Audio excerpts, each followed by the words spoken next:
Hello everyone, welcome to my YouTube channel. So in this video I'm going to discuss how to give the willingness. So first of all ये DHE की website है.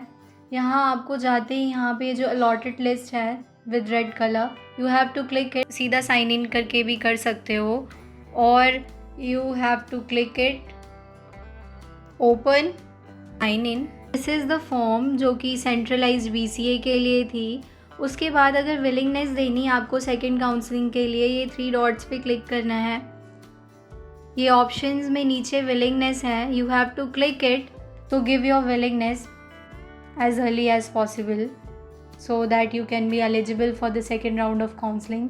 And I hope willingness किसे देनी है ये clear होगा. सिर्फ उसी को ये विलिंगनेस देनी है जिसे कॉलेज अलॉट हो गए and they want to cancel the seat and apply for the next counselling.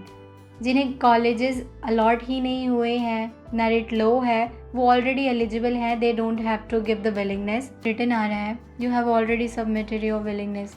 तो इन्होंने तो विलिंगनेस दे दी है बट फर्दर जिसने नहीं दी है उसकी मैं बात कर रही हूँ. तो पहली चीज़ जो इंस्ट्रक्शन इन्होंने दी है कि only upward mobility of preference as filled while applying for the course will be allowed in the change of college. Change of order of preference college is not allowed. तो प्रेफरेंस जो आपने रखी थी during filling the form of colleges वो तो allow नहीं है. Otherwise जो अपवर्ड मोबिलिटी है मतलब अगर आपको इन्हें MCM DAV कॉलेज अलॉट हुआ है दैट इज़ दिस वन. तो अपवर्ड मोबिलिटी ऊपर की तरफ जाती है अपवर्ड साइड.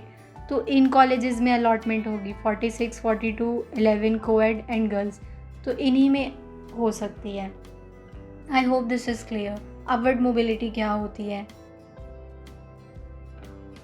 उसके बाद in case seat is allotted in another college in second round of counselling then admission granted during the first online centralised admission schedule automatically will stand cancel. दूसरे round of counselling में आपको अगर colleges allot हो जाते हैं तो first round of counselling तो वैसे ही जो आपको कॉलेज अलॉट हुए थे the seat will be cancelled. The applicant has to apply for fee refund. अगर तो आपने फ़ी पे कर दी है तो फ़ी रिफ़ंड करवानी पड़ेगी आपको. फ़ी रिफ़ंड का भी ऑप्शन आता है तो आपको वो इनेबल करना पड़ेगा. बट अगर आपने फ़ी ही नहीं पे की and you are applying for the second round of counselling then this is not the big issue. So be free in that case. But fee pay की है तो रिफ़ंड के लिए अप्लाई कर लेना अदरवाइज़.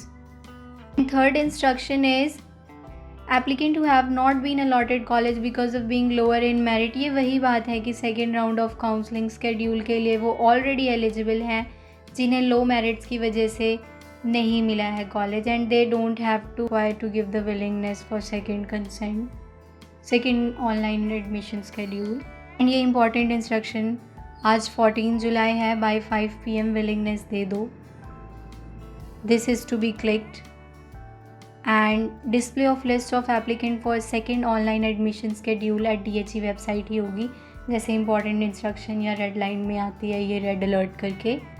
बाय 16 जुलाई by 5 PM शाम को 5 बजे 16 जुलाई आपको पता चल जाएगा सेकेंड राउंड ऑफ काउंसलिंग में अपवर्ड मोबिलिटी के बेसिस पे कि आपको कौन से कॉलेजेस अलॉट हुए हैं. आप चेक कर लेना इसे. एंड उसके बाद आपको फर्दर पेमेंट ऑप्शंस भी SMS वगैरह रिसीव होंगे रिगार्डिंग दैट एंड तब आपको फ़ी पेमेंट प्रोसीड करनी है. अदरवाइज़ फिर से एक थर्ड काउंसलिंग भी होती है तो वो कॉलेज फिर से नहीं चाहिए तो फिर थर्ड राउंड ऑफ काउंसलिंग होती है. तो उसके बाद further VC that is vice chancellor college level पे एडमिशन होती है जो कि DHE की साइट पे ही आपको सेंट्रलाइज के लिए शो होगी. So I hope this is clear कि आपको विलिंगनेस कैसे देनी है. साइन इन के ऑप्शन पे जाके साइन इन करो. 3 डॉट्स पे क्लिक करो. विलिंगनेस का फॉर्म है वो जाके विलिंगनेस को इनेबल कर दो. आई थिंक ये अब ऑप्शंस आने लग गए होंगे. पहले तो साइट मुझे भी शो नहीं हो रहा था but now it's been shown. I hope the preference order is clear to everyone कि प्रेफरेंस ऑर्डर ये किसी पर्सन का है. ये प्रेफरेंस ऑर्डर जो उन्होंने फ़िल किया है. आपका जो प्रेफरेंस ऑर्डर होगा वो इससे डिफरेंट होगा जो आपने फ़िल की होगी एंड अपवर्ड मोबिलिटी ही होगी. तो be patient and give your willingness for the second counseling. This is clear how to give the willingness. No more doubts. So thank you for watching. Stay tuned and subscribe to my channel. Thank you.